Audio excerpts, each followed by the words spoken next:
ಹರೇ ಕೃಷ್ಣ.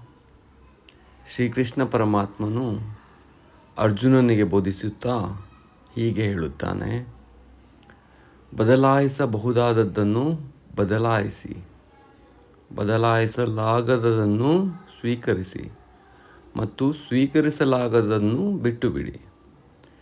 ಭಾವಾರ್ಥ: ನಮ್ಮ ಜೀವನದಲ್ಲಿ ಕೆಲವೊಂದು ವಿಚಾರಗಳನ್ನು ಬದಲಾಯಿಸಬಹುದು, ಕೆಲವೊಂದು ವಿಚಾರಗಳನ್ನು ಬದಲಾಯಿಸಲು ಸಾಧ್ಯವಿಲ್ಲ. ನಮ್ಮ ಕೈಯಲ್ಲಿ ಯಾವುದನ್ನು ಬದಲಾಯಿಸಲು ಸಾಧ್ಯವಾಗುತ್ತದೋ ಅದನ್ನು ನಾವು ಬದಲಾಯಿಸಲು ಪ್ರಯತ್ನಪಟ್ಟು ಬದಲಾಯಿಸಬೇಕು. ಕೆಲವೊಂದು ವಿಚಾರಗಳನ್ನು ನಾವು ಬದಲಾಯಿಸಲು ಸಾಧ್ಯವೇ ಇಲ್ಲ. ಅಂಥದನ್ನು ಬದಲಾಯಿಸಲು ಹೋದರೆ ವಿನಾಕಾರಣ ಬೇಡದಿರುವ ಸಮಸ್ಯೆಗಳನ್ನು ನಮ್ಮ ತಲೆ ಮೇಲೆ ಎಳ್ಕೊಂಡಂತೆ ಆಗುತ್ತದೆ.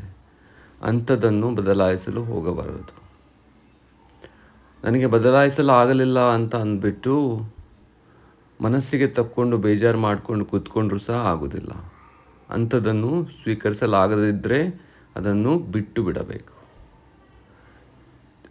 ಆಗಲಿಲ್ಲ ಅಂತ ಚಿಂತಿಸ್ತಾ ಕೂತ್ಕೊಂಡ್ರೆ ಅದು ನಮ್ಮ ಸಂತೋಷವನ್ನು ಹಾಳು ಮಾಡುತ್ತದೆ. ಸೊ ಯಾವುದು ಸ್ವೀಕರಿಸಲು ಸಾಧ್ಯವಿಲ್ಲವೋ ಅದನ್ನು ಮನಸ್ಸಿಗೆ ತಗೊಳ್ಳದೆ ಬಿಟ್ಟು ಬಿಡುವುದು ಒಳ್ಳೆಯದು ಅಂತ ಅಂದ್ಬಿಟ್ಟು ಶ್ರೀಕೃಷ್ಣ ಪರಮಾತ್ಮನು ಅರ್ಜುನನಿಗೆ ಬೋಧಿಸುತ್ತಾನೆ.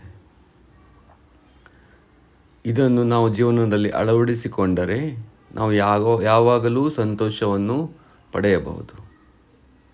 ಸಂತೋಷದ ಸೂತ್ರ ಭಗವದ್ಗೀತೆಯಲ್ಲಿ ಶ್ರೀಕೃಷ್ಣನು ಅರ್ಜುನನಿಗೆ ಬೋಧಿಸಿದ ಮಂತ್ರ. ಹರೇ ಕೃಷ್ಣ ಕೃಷ್ಣ ಕೃಷ್ಣ ಹರೇ ಹರೇ, ಹರೇ ರಾಮ ರಾಮ ರಾಮ ಹರೇ ಹರೇ.